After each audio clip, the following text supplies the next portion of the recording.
Tell me this. Have you ever felt like you're dealing with a ghost, a person who simply doesn't register your pain? Or have you been cornered by a volcano, someone whose eruption is purely about protecting their own fragile image?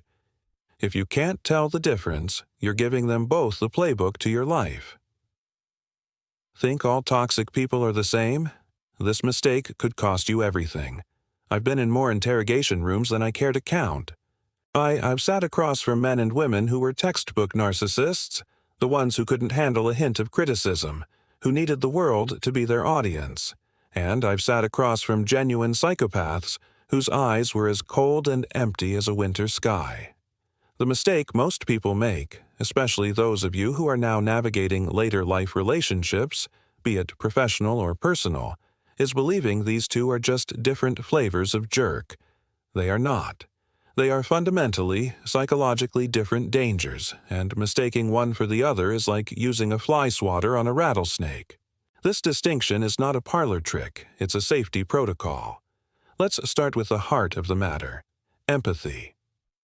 The narcissist often has what I call a damaged mirror. They can reflect emotions, but only in a way that relates directly back to them. They might see you crying and think, "My God, my influence over her is greater than I thought," or "This is so inconvenient for my plans." Research suggests they're mirror neurons, the brain cells that fire when you observe an emotion, allowing you to feel what another feels, are often underactive or highly selective. They see the emotion, but the wiring that converts that signal into a genuine, selfless human concern is corroded. I had a case decades ago involving a high-profile embezzler. Let's call him Frank. Frank was a pure narcissist.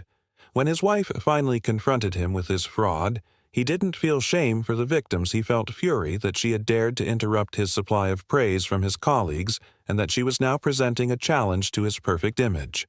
He threw a vase, not because he lacked the capacity to know it hurt her, but because her pain was an unwanted reflection of his failure.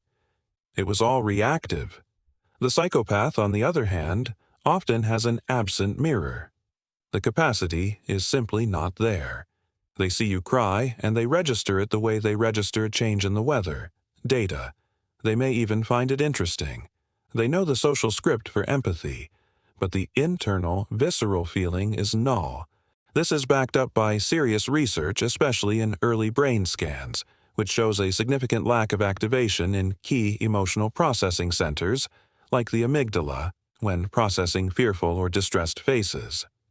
They aren't trying to avoid your pain, they simply don't feel its significance. Practical test. If you criticize a narcissist, they'll attack your character, your intelligence, or your past. They seek to destroy the mirror that showed them a flaw. If you criticize a psychopath, they might genuinely pause, analyze your critique for its utility, and then either discard you as irrelevant or file the information away to exploit a weakness you just revealed. One wants to burn the house down out of rage, the other wants to know the easiest way to pick the lock later. Have you ever noticed how the reaction to an insult is either a chaotic explosion or a chilling, blank stare? Think about that. Which one have you been dealing with? Let's dive into the engine room. Motivation. Why do they do what they do? This is where the difference becomes not just academic, but critically important for your personal safety and peace of mind. The narcissist is driven by ego supply. Think of their self-esteem as a leaky fuel tank. It doesn't matter how much praise you pour in, it drains right out. They are perpetually chasing validation, admiration, and attention, the supply. They need an audience for their performance of perfection. Their actions, from buying a flashy car to subtly undermining a coworker, are almost always traceable back to their need to feel superior, significant, and to silence the nagging internal voice of inadequacy. They can't be alone with their thoughts because their thoughts are terrifying. They need the exterior world to constantly confirm, "Yes, you are the best." I remember a witness, a young fellow named Jerry, who was a classic malignant narcissist. He'd committed forgery, not for the money, though that was a bonus, but because he craved the thrill of being the smartest guy in the room, the one who could fool the system. When we caught him, his first reaction wasn't fear of jail, it was trying to convince the interviewing officer that his handwriting was a masterpiece of deception and that the police work was amateur. His motive was the thrill of the performance and the subsequent imagined applause. The psychopath, however, is driven by stimulation-seeking. They aren't worried about an inadequate self-image. If anything, they have an overinflated, completely unshakable view of their own superiority. Their problem is chronic boredom. Life, for them, is a flat, dull landscape because they don't experience the emotional highs and lows that the rest of us do. They don't have the emotional anchors. So, they chase situations that produce a high degree of intensity, usually through power and control over others. The manipulation, the deception, the breaking of rules. It's not about ego supply, it's about the adrenaline rush, the sense of godlike control you get from pulling someone's strings and watching them dance. Let me tell you about Margaret. Margaret was a high-powered executive I consulted on. She was a psychopath. She didn't need praise. She could get all the praise she wanted. What she did need was to make her direct reports' lives a living hell, creating impossible deadlines, setting them against each other, and then sitting back to observe the chaos. She once told a colleague with a completely straight face, "It's interesting to see how people behave when they realize the safety net is gone." Her motivation was not to be loved, but to be the puppet master, experiencing the thrill of their fear and confusion vicariously. Scientific, psychological insight.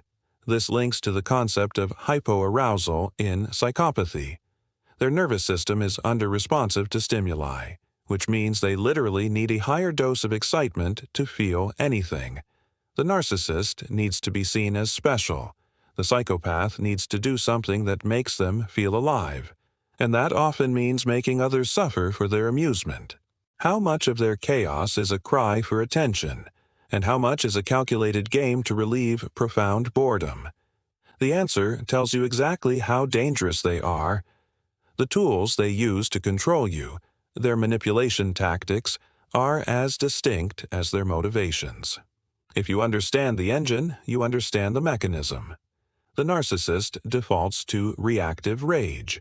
Their manipulation is often a desperate, immediate, and volatile defense mechanism. They use tactics like gaslighting, but it often comes with a frantic, almost theatrical intensity. Why? Because the supply is threatened. Their perfect facade has a hairline crack, and they will do anything, to weld it shut immediately. They'll scream, they'll cry, they'll threaten to end the relationship, all because you asked a simple, non-threatening question that implied a flaw. The goal is to install a permanent psychological tripwire in your mind. If you challenge me, you will face an explosive, painful consequence. They are trying to train you to be their compliant audience, not their victim. I once consulted on a domestic dispute, a textbook case. The husband, a fierce narcissist, was caught deleting a large sum of money from their joint account. When confronted, he didn't deny it calmly. He went into a terrifying 4-hour rage, accusing his wife of being a gold digger, an incompetent spender, and threatening to take the children so she'd have nothing left. It was a complete deflection using overwhelming emotional violence. The tactic was designed to make her so fearful of the reaction that she'd never bring it up again. The rage was the calculated effect, even if the emotion felt real to him. The psychopath employs calculated predation. Their manipulations are slow, cold, and utterly detached. They don't use tactics to defend a fragile ego, they use them to establish domination and control. They are often masters of the pity play, creating a long, elaborate sob story about their difficult life to extract sympathy or resources. They are not theatrical, they are smooth, patient, and highly observant. They study you like a biologist studies an insect, finding your vulnerability, your need to rescue, your empathy, your sense of justice, and then creating the perfect scenario to exploit it. I worked a long-term fraud case against a man we'll call Richard, a charming, low-level psychopath. He systematically wooed a lonely widow over 6 months. He didn't erupt, he listened. He memorized her deceased husband's favorite sayings, even the name of her childhood dog. He created a completely false persona designed to be her perfect, empathetic rescuer. The manipulation wasn't a tactic, it was the entire relationship. It was a long con. When the money was gone, he didn't rage, he simply vanished, leaving a cold, polite, one-sentence text message. It's just not working out. Practical example. If a narcissist cheats, they'll confess to a small lie and then blow up at you for not being supportive. If a psychopath cheats, they will have meticulously laid a false trail, a fake paper trail, an elaborate alibi with a patsy, or even subtly convinced you are the one being paranoid. Are you walking on eggshells around someone's temper, or are you constantly wondering if what you believe to be true is actually real?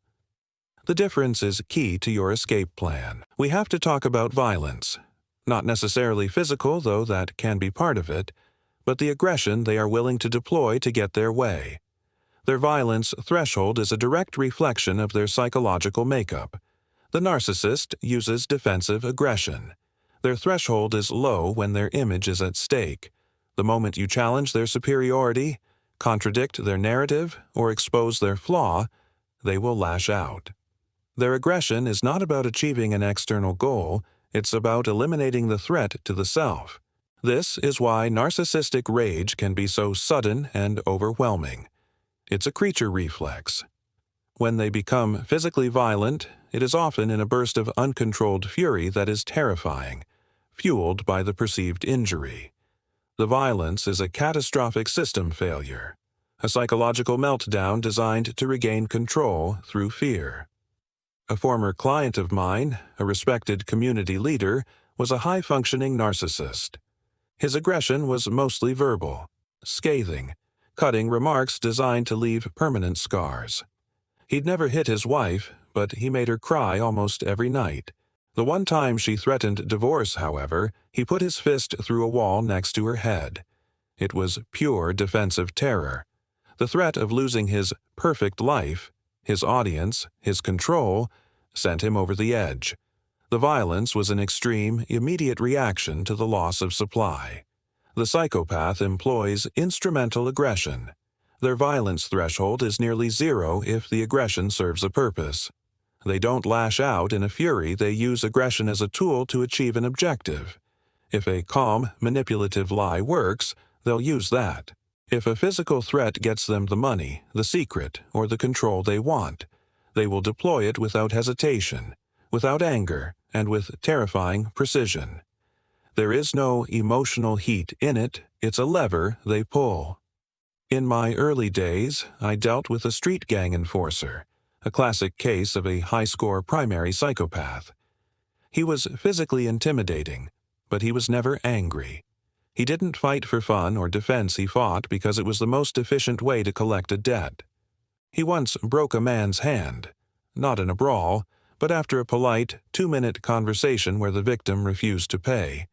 He broke the hand, retrieved the money, and walked away, never raising his voice, never showing a flicker of emotion. It was a purely instrumental act, a cost of doing business measure. He taught the victim, and everyone watching, a valuable lesson about compliance. Reflective question. When they get aggressive, is it a chaotic explosion of wounded pride, or is it a cold, targeted strike that gives them a specific, measurable advantage? The former is dangerous, the latter is deadly. We must also be careful with the self-styled victim narcissist. Their aggression is often passive-aggressive, the sudden silence, the complete withdrawal, the smear campaign behind your back. It's still defensive, designed to punish you for being wrong, but it's cloaked in martyrdom. We've covered the core traits, but there's a critical difference in how they manage their social ecosystems, the people around them. This distinction is vital for anyone trying to escape their orbit. The narcissist utilizes flying monkeys. This isn't just schoolyard gossip, it's a calculated strategy to maintain their narrative and control the public perception of the conflict. The narcissist cannot handle being the villain, so they actively recruit a social support network, friends, family, even your own colleagues, to validate their victimhood and turn you into the bad guy. These monkeys are often people who are also seeking the narcissist's approval, or they simply empathetic souls who have been expertly manipulated by the narcissist as pity play. The narcissist's goal here is purely about reputation management and isolating you from your own supply of support. The chaos is external, focused on public opinion. I remember a messy divorce case where the narcissistic ex-wife spent 6 months convincing their entire extended family that her ex-husband, a truly decent man, was verbally abusive and financially reckless. She didn't do this to destroy him financially. She did it to destroy his reputation within their shared social circle, ensuring she kept the validation and sympathy. She needed an audience to clap for her bravery as a survivor. The flying monkeys allowed her to maintain her perfect image without ever having to acknowledge her own flaws. They became her unpaid public relations team. The psychopath, on the other hand, doesn't bother with flying monkeys in the same way.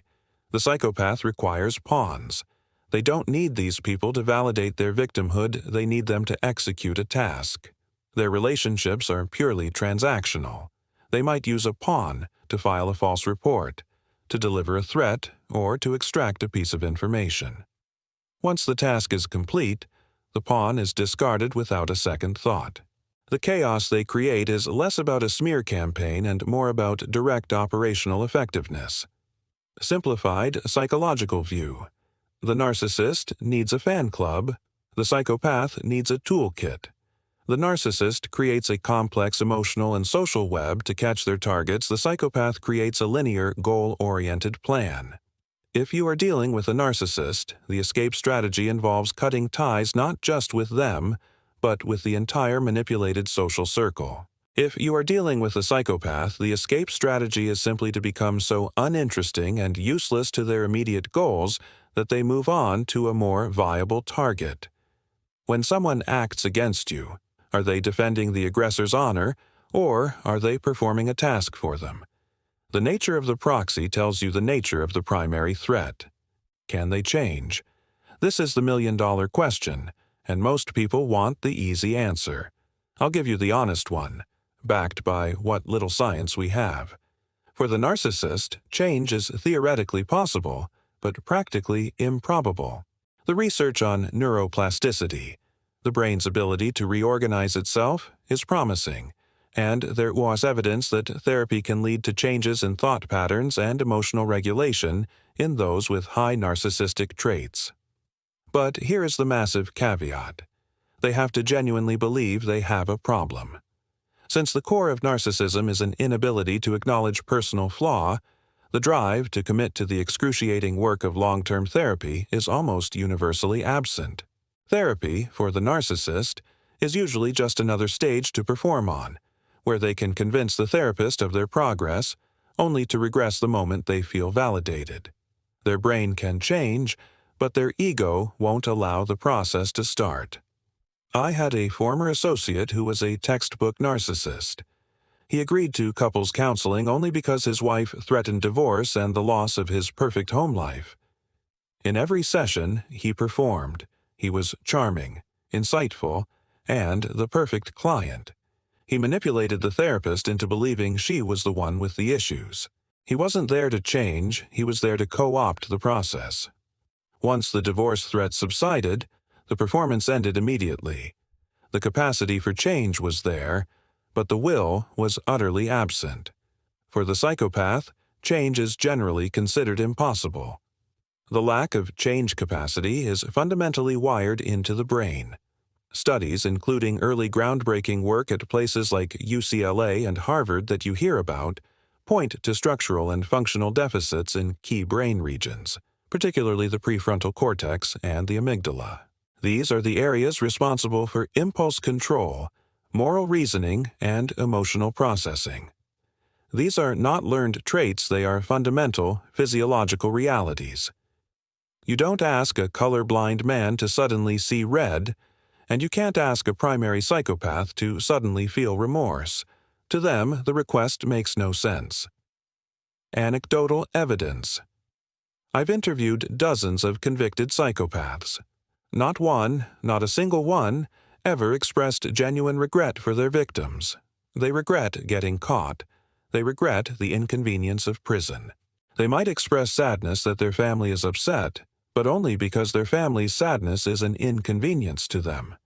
Never, not once, was there a flicker of pure, unselfish remorse for the damage they caused. The cold, hard fact. When dealing with a confirmed psychopath, you must proceed under the assumption that they will never change. They may learn to imitate change more effectively, but the core programming remains.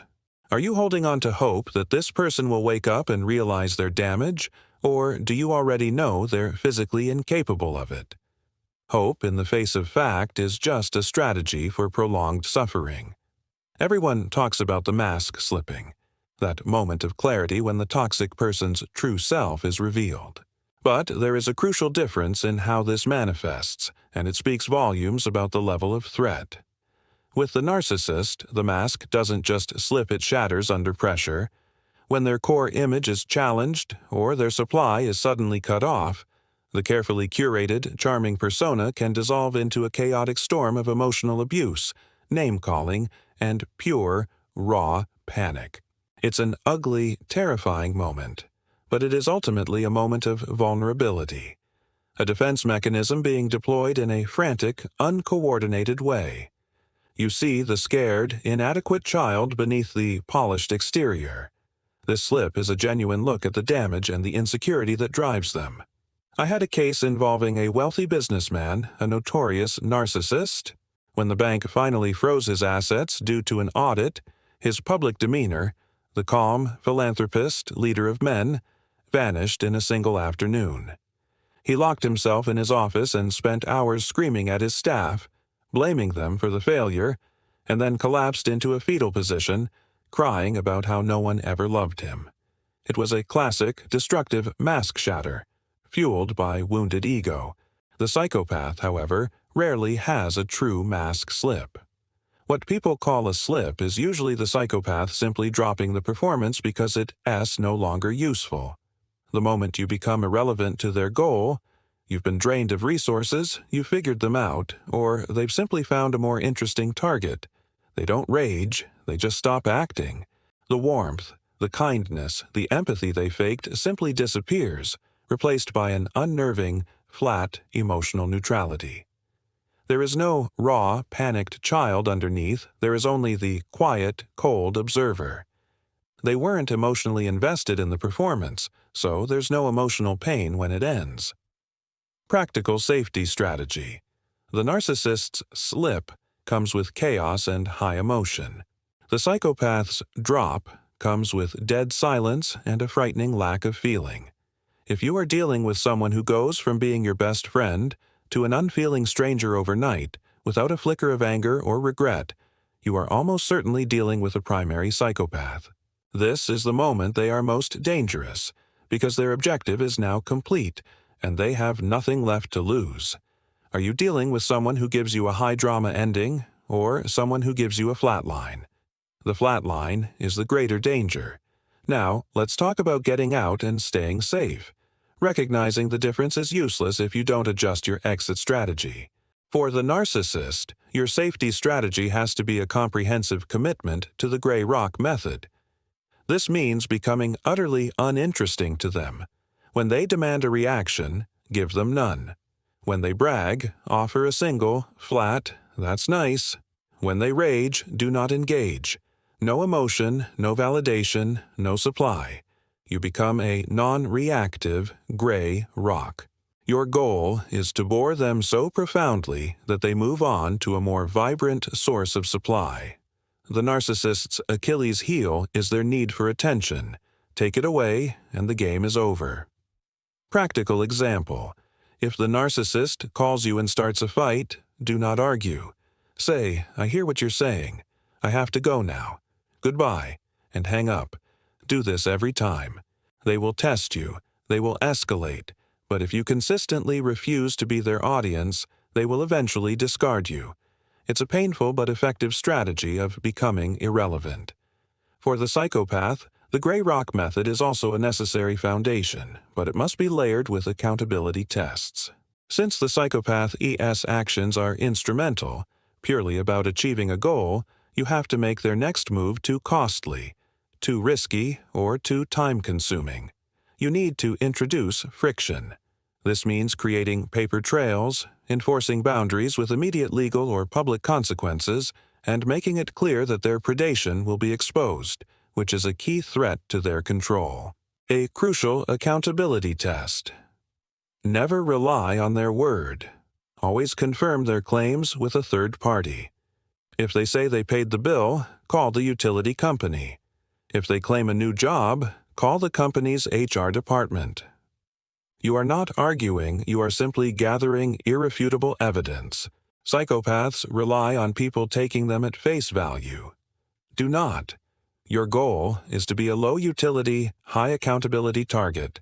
They will not waste their time on you when there are easier victims available. I've laid out the mechanics of both creatures for you. You can't control them, but you can control your response, and that is where your power lies. You shed your fear not by fighting their games, but by refusing to play.